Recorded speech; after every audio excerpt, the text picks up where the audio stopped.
अस्सलाम वालेकुम दोस्तों, मैं ਤੁਹਾਡਾ मेज़बान मियां मोहम्मद अफजल भट्टू तो तुसीं वेख मेरा यूट्यूब चैनल डिजिटल किसान पाकिस्तान। ये वीडियो जनाब स्पैशल किसान आटोज़ एंड ट्रैक्टर पार्ट्स वास्ते भी बनाई जा रही है। फेसबुक पेज पर भी तुसीं वेख रहे हो। तो अज मैं तुहानूं एक मोटरसाइकिल विखाण लगा जे होंडा कंपनी का 150cc तो इसका रिव्यू करने तो आओ वेखने। दोस्तों सामने आ गया जनाब CB 150 150cc।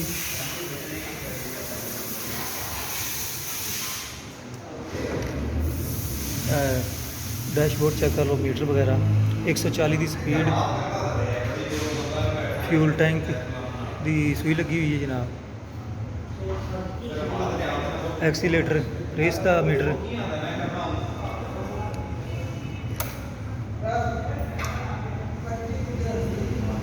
इशारे, राइट टर्न, लेफ्ट। तो दोस्तों 5 स्पीड गेयर है जनाब, 5 गेयर ही इशारा नज़र आ रहे हैं तुहानूं। 1 नंबर 2 3 4 5 जिस गेयर जाएगा वो इशारा बल पवेगा।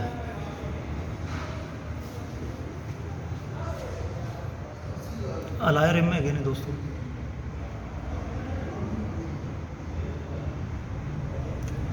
डिस्क ब्रेक इजाफी,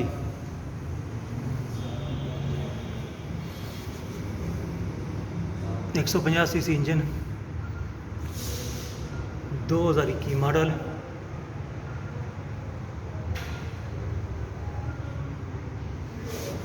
सेल्फ लगे हुए चेक कर सकते जी।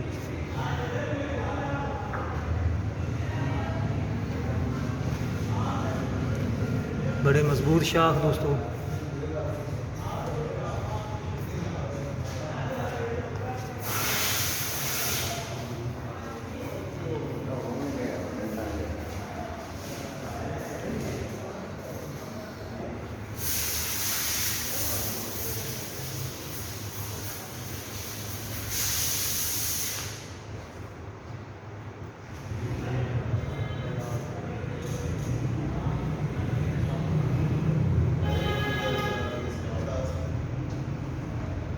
फ्रंट चेक कर लो, लाइट मरगार्ड,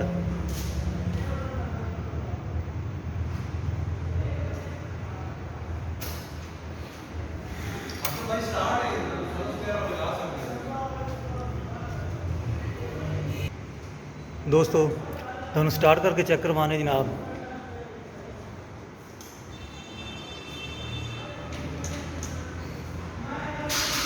इनके ऊपर बैठ के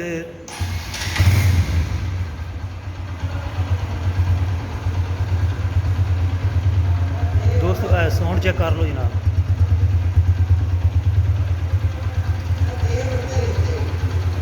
बंद कर दो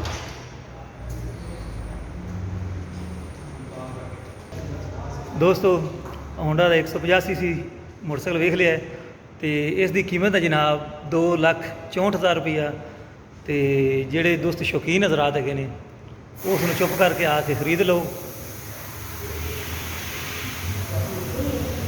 ये शौकीन दोस्तों वास्ते ये तोहफा है जनाब। होंडा मोटरसाइकिल की जानब तो होंडा की तरफों जनाब 150cc, कीमत 2,64,000।